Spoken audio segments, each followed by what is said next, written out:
अयोध्या की ऐसी हालत देखकर तमाम गली कूचे बिल्कुल सुनसान पड़े हैं और सारे के सारे बेजान पड़े हैं। राजमहलों पर आज झीलें क्यों मंडरा रही हैं? ये बदशगुनियां तो किसी भारी उपद्रव का पता बता रही हैं। ना मालूम आज किसका मातम हो गया जो सूर्यवंश का झंडा थम हो गया। अयोध्या के तमाम बाजार उजाड़ पड़े हैं और जिधर देखो दाग के अंबार पड़े हैं। वही अयोध्या है जहां हर समय कंधे से कंधा शिला करता था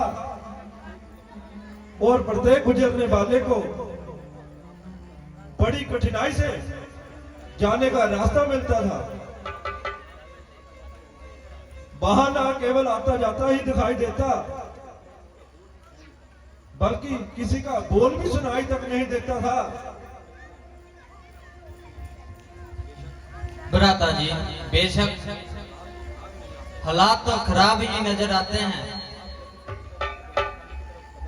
आप जल्दी से पिताजी के दबाव खाने की तरफ कदम बढ़ाइए।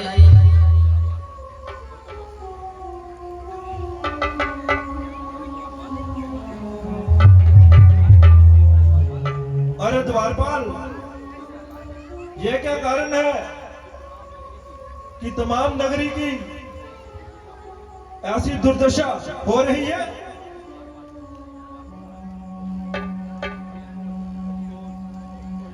अफसोस, आपकी गैर हाजिरी ने सारा काम बिगाड़ दिया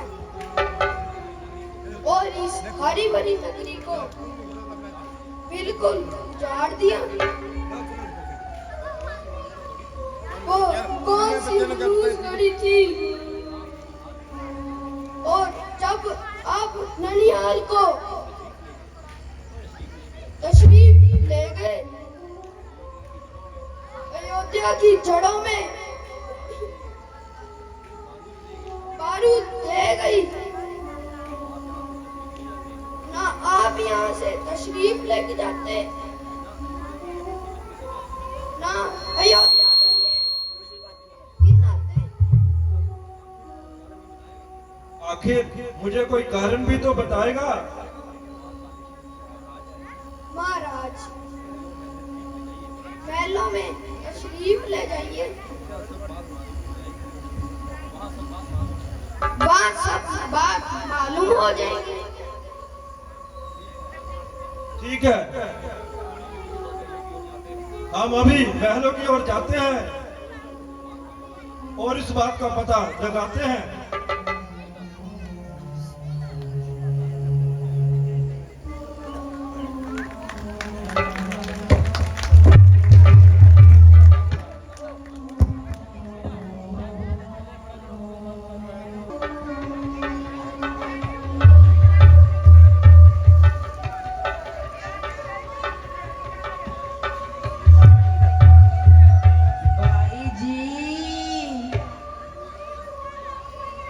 सुना है भरत जी आ गए हैं। आ गए हैं? तो अब तक कहाँ रह गए? जा जरा जल्दी उन्हें लेकर आ।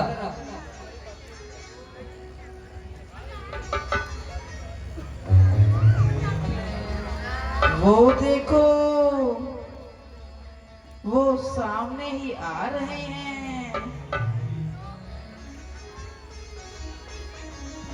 आओ बेटा।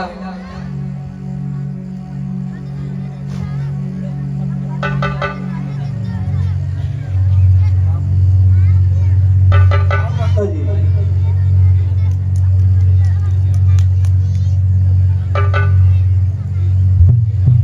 बेटा, तुमने बहुत ही दिन लगा दिए। कहो, तुम्हारे नाना मामा तो राजी हैं। पिताजी सब प्रकार से कुशल मंगल है, मगर अब तक मुझको पिताजी के दर्शन नहीं हुए हैं। वह कहाँ है? बेटा जरा धैर्य से काम लो, सफर की थकान तो उतारो, धीरे धीरे तुम्हें सब मालूम हो जाएगा। माताजी, मेरी थकान तो पिताजी के दर्शन करते ही दूर हो जाएगी। बेटा पहले कुछ खा पी तो लो, धीरे धीरे तुम्हें सब हाल बता दूंगी। मैं पूछता हूँ पिताजी कहाँ है? तुम कहती हो धीरे धीरे सब हाल मालूम हो जाएगा। ये मामला क्या है? बेटा कहती तो हूँ कि धीरे धीरे सब बता दूंगी। अरे आश्चर्य है कि जो बात तुम कहती हो तो खुजी हुई है। मैं जो प्रश्न करता हूं उसका टेढ़ा ही मुझे उत्तर मिलता है। कहती हो बस धीरे धीरे सब मालूम पड़ जाएगा। पता नहीं कि किस बला का नाम है। ओहो बेटा, तुम तो बड़े ही जल्दबाज हो गए। ना मालूम कि ननिहाल में जाकर तुम्हारी तबीयत में इतनी तेजी क्यों आ गई है। मैं कह तो रही हूँ कि धीरे धीरे सब हाल मालूम हो जाएगा। या परमेश्वर, ये धीरे धीरे किस बला का नाम है या किस सदी का हिस्सा है या किस सालों की संख्या को ये कहते हैं? आखिर इस धीरे धीरे का क्या खात्मा कब होगा? बेटा तसल्ली तो रखो, मैं धीरे धीरे सब हाल बता दूंगी। क्या खाक बता दोगे मुझे? खाक लगे तुम्हारी इस धीरे धीरे को? ना मालूम तुम सबने मिलकर क्या जाल बिछाया है। दूध गया, उसने मुझे कहा महाराज आपको जल्द बुलाया है, और इसके सिवा और उसका विधवा उसने मुझे दूसरा शब्द तक नहीं कहा। बस यही कहा महाराज आपको जल्दी बुलाया है। मैं आपसे पूछता हूं धीरे धीरे कि बड़ा हाथ रही हो, बस जल्दी बताओ कि पिताजी कहाँ है? बेटा तुम्हें तो खामखा हट चढ़ गई है। मैं कह तो रही हूँ कि धीरे धीरे सब बता दूंगी। फिर वही धीरे धीरे की महारानी। माताजी, यदि अब की बार यह शब्द मुख से निकाला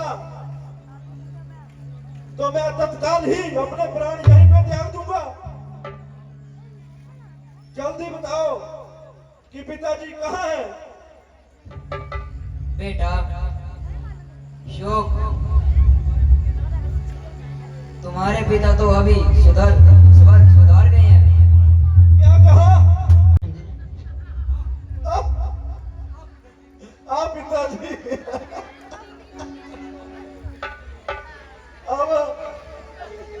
अब हमें उनके दर्शन भी नहीं हो सकते।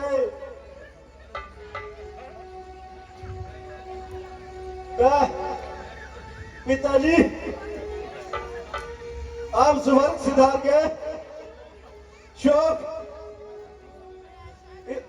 आपके अंतिम समय में मैं आपके दर्शन भी ना कर सका और आपकी कुछ सेवा भी ना कर सका।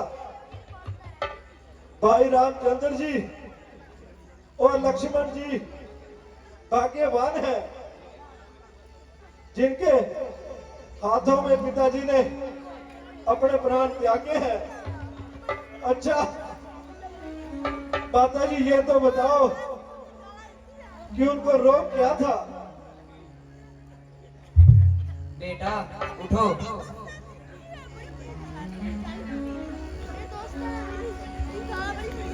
रोग तो कुछ भी नहीं था,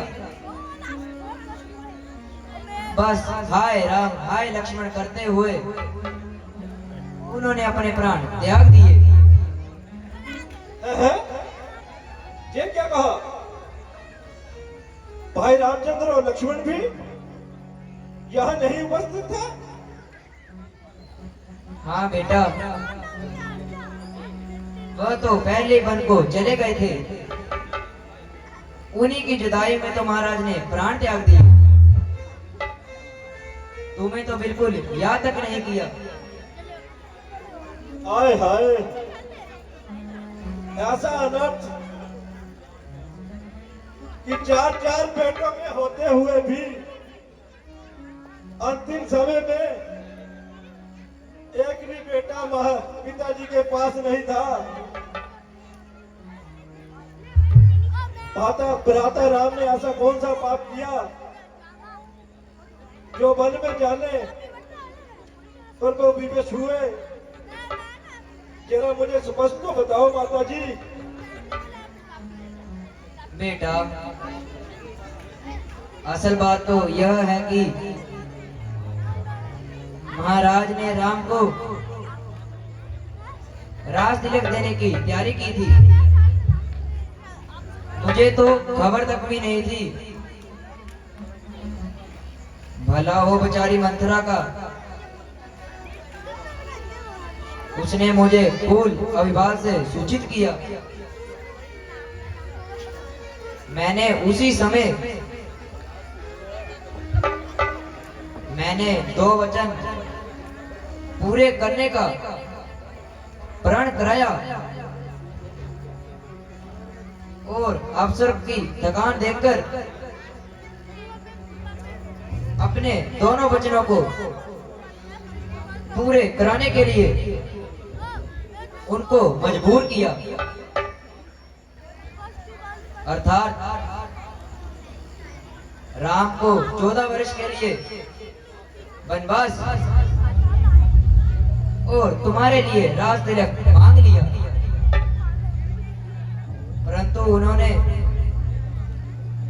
मुझे टालने के बहुत प्रयास किए, मगर मैं उनकी जिद पर अड़ी रही। आखिर में तंग आकर उनको राम को वनवास में भेजना ही पड़ा। लक्ष्मण और सीता भी साथ में गए हैं। भला बेटा तू खुद ही विचार कर कि मैं यह कैसे बर्दाश्त करती कि राम राज करे और मेरा बेटा इस प्रकार मारा मारा फिरे। सो बेटा मैंने तो अपना काम पूरा किया, अब तुम जानो और तुम्हारा काम। अरे मंथरा, अब तेरे इनाम का समय आ गया है, तो अब देखती क्या है हो आगे। हाँ हाँ कुंवर जी, महारानी जी बिल्कुल सच कहती हैं। आप खुशी से राय संभालो और अपने दिल के अरमान निकालो। अरे बच्चा, ये सब तेरी ही आग लगाई है। ठहर, तेरी खबर लेता हूँ और तुझे खैर खवाई का इनाम देता हूँ।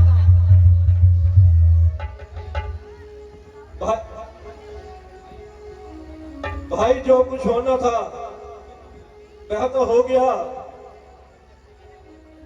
हमने तो अपने कर्मों को रोना था, सो रो लिया। अपनी तबीयत को संभालो और स्त्री पर हाथ मत उठाओ और अपने सूर्यवंश कुल पर दाग मत लगाओ।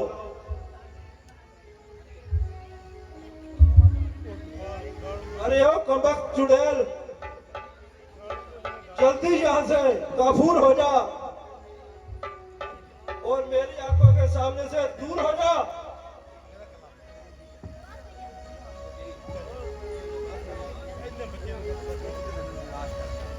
बस मेरे लाल, अब तुम अधिक ना रो।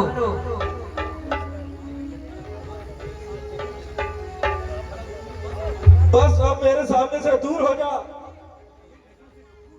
और मेरी नजरों से काफूर हो जा। बेटा, क्या तुम्हें अब मेरे से मोह नहीं रहा? खबरदार, जो फिर मुझे अपना बेटा कहा। क्या अब मेरा बेटा बेटा कहने से भी इनकार है? मुझे तेरा बेटा कहने से सब इनकार है। मेरी नेकी का बदला लेने का समय आया तो अब तू यूं भागेगा? बदला तो मुझे तब मिलेगा जब भरत भी अब तेरे आंखों के सामने ही अपने प्राण त्यागेगा। बेटा, ये कैसा बेहुदा ख्याल है? ताकि तुझे मालूम हो जाए कि माता कुशल्या के दिल पर राम की जुदाई का किस तरह मलाल है। बेटा, जरा मेरी तरफ तो देख कि मैंने तेरे लिए किस कदर खून पसीना बहाया है। ओ डायन, मैं बस तुझे एक बार कह चुका हूं, तू मुझे अपना बेटा कहकर मत पुकार और मेरे सर पर कलंक का टीका मत लगा। और फिर बार बार क्यों मेरी छाती को आग लगा रही हो और व्यथा इसमें,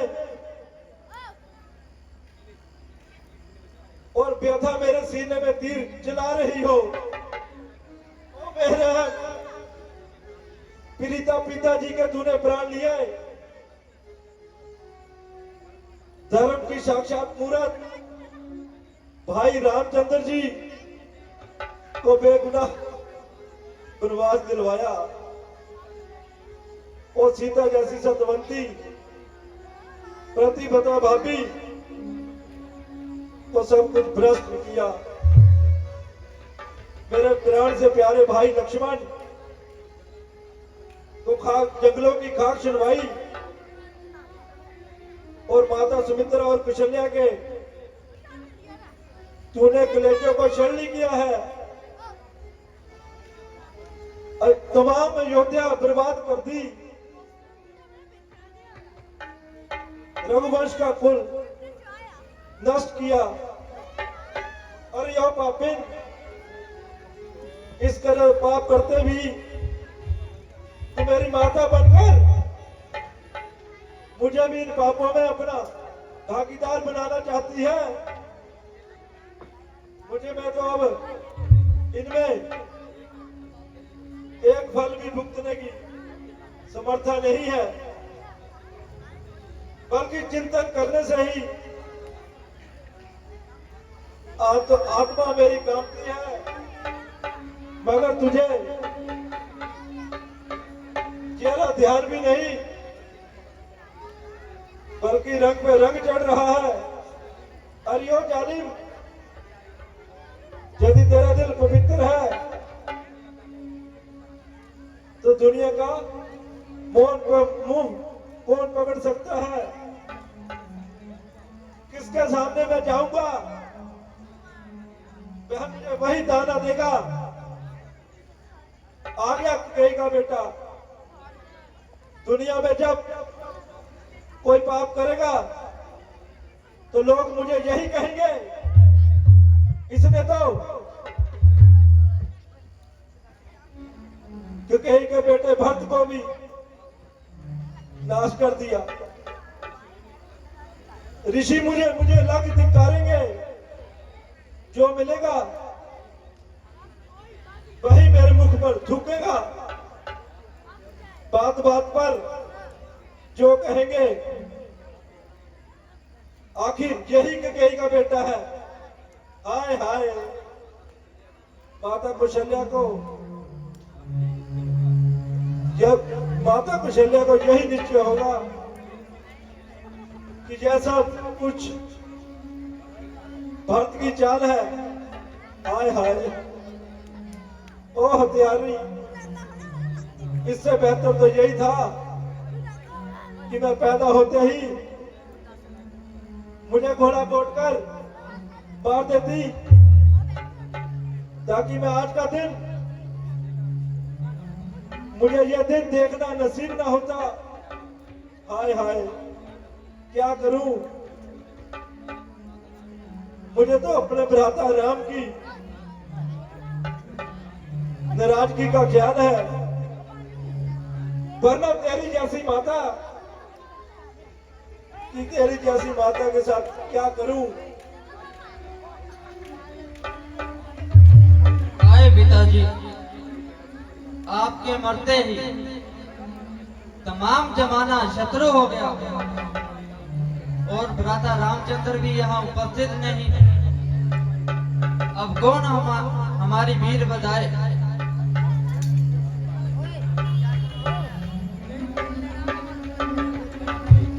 प्यारे भाई,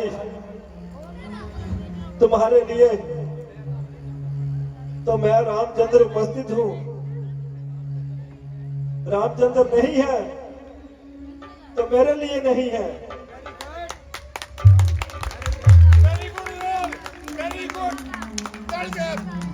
तुम क्यों रोते हो भाई? सब्र करो। चलो उस बेचारी सूरत की मारी महादुखियारी माता कौशल्या और सुमित्रा की खबर लेते हैं। चलो भाई।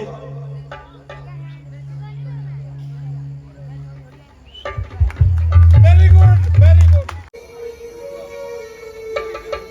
प्यारी बहन, उठो,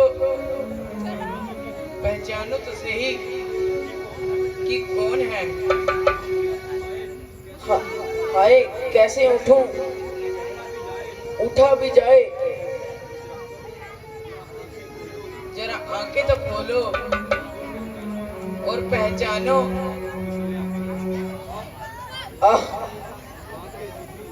आंखें होती तो रोना ही क्या था। आंखें किसकी लाऊं?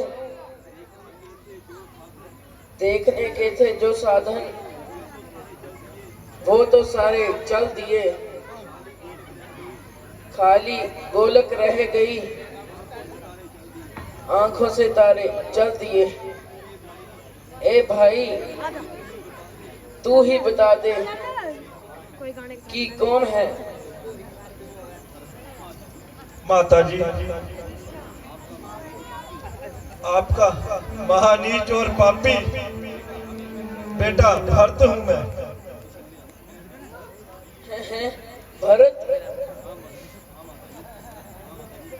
हाँ माता जी, नामुराद भरत।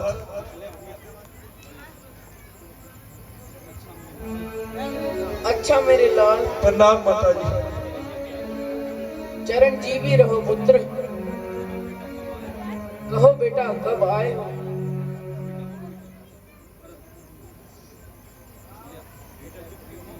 बेटा चुप क्यों हो?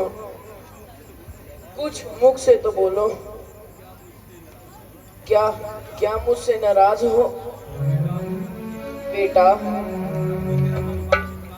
अब तो तेरा मनोवांछित काम हो गया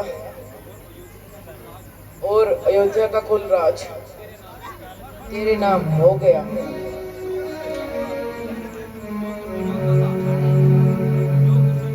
जो कुछ तो चाहता था वो तुझे मिल गया और राम का कांटा भी तेरे दिल से निकल गया। कहो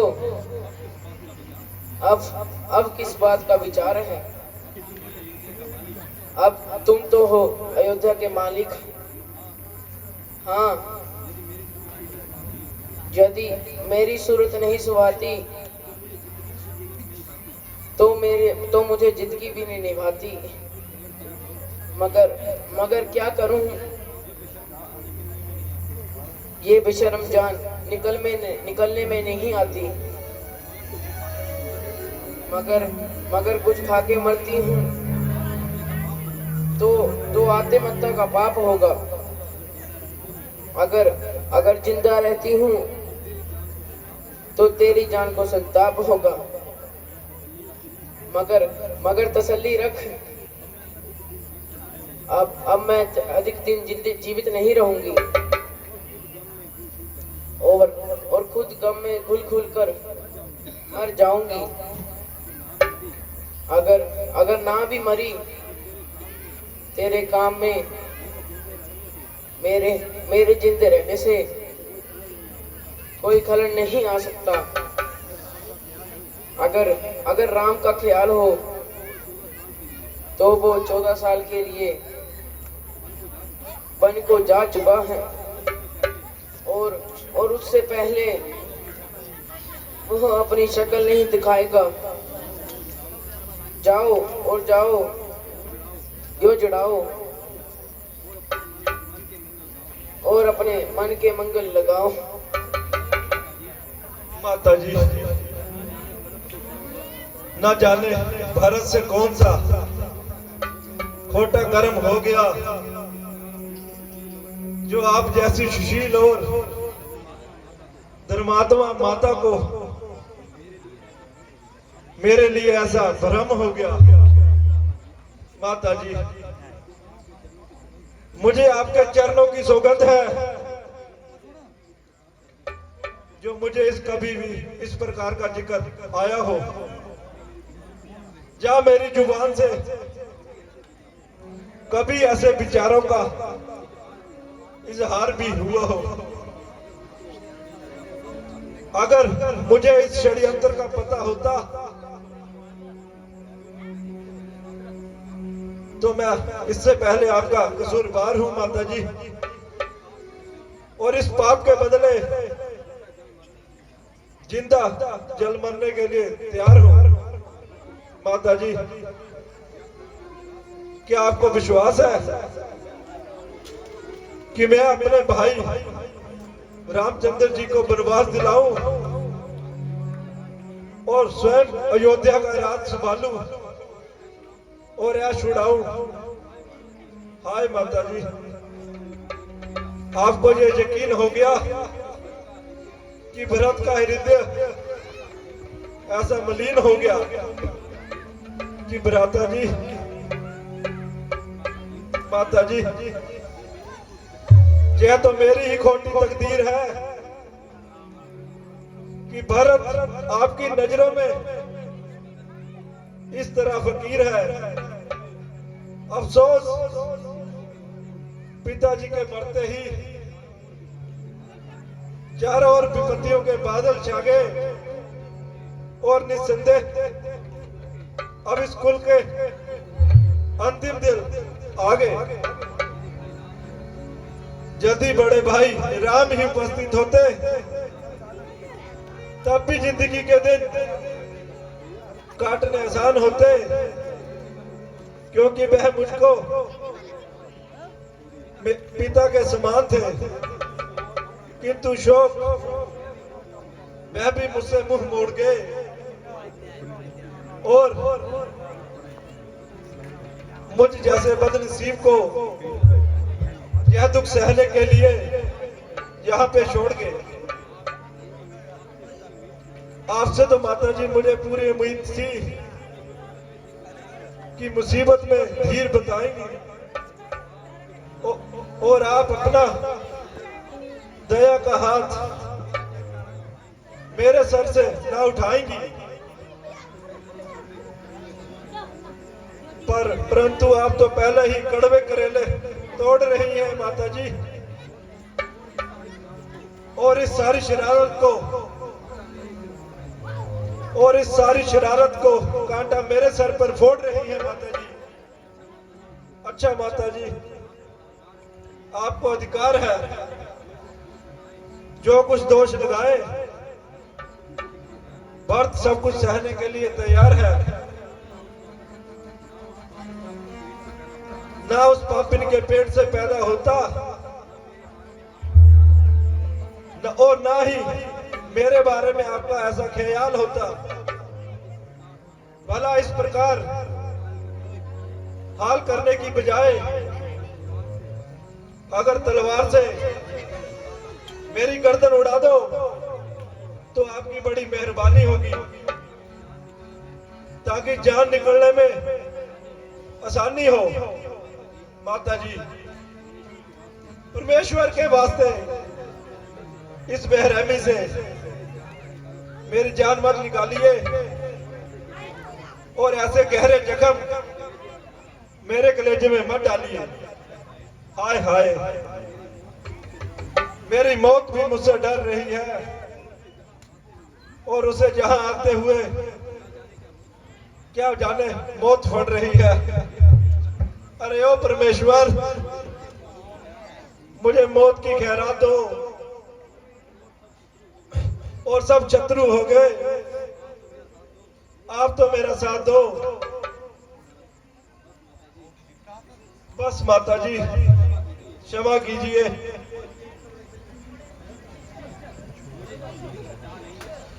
मुझे अब जिंदगी की चाह नहीं है और ना ही अपनी मौत की मुझे परवाह है, जबकि मेरी माता के निकट मेरा जीवन नाकाबिले एतबार है। तो ऐसी बेशर्मी की जिंदगी कर मेरे पर धिक्कार है माता जी।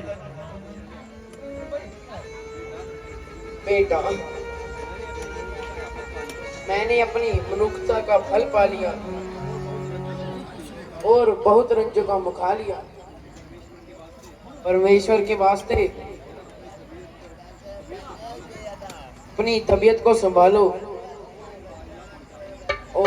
और इन वाहियात विचारों को अपने दिल से निकालो।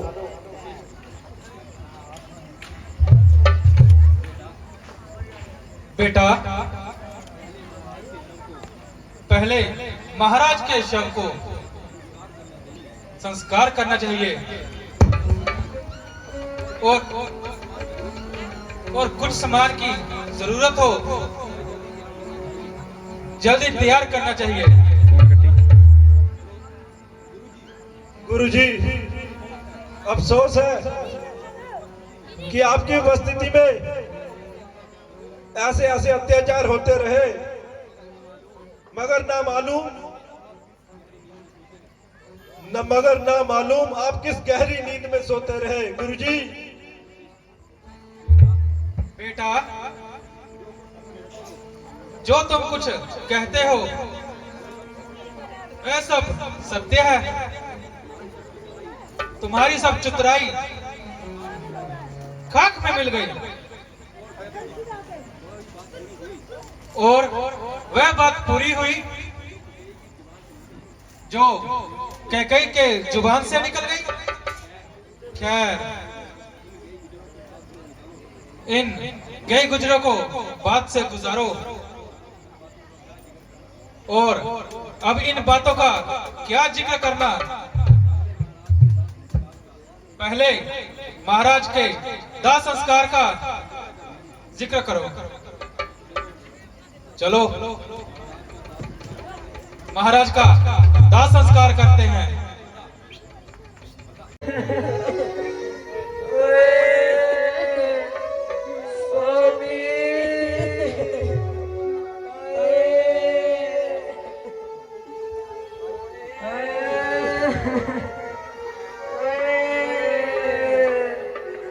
हेले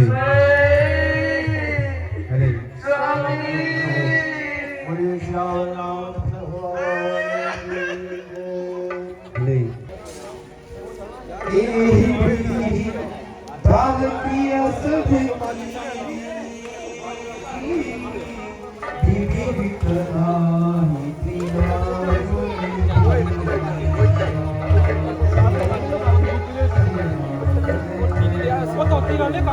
चलो कोई तोड़ी तो दी नाम नाम सत्य है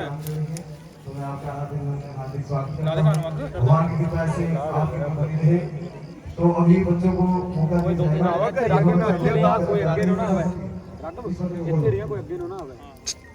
अभी जो बच्चे को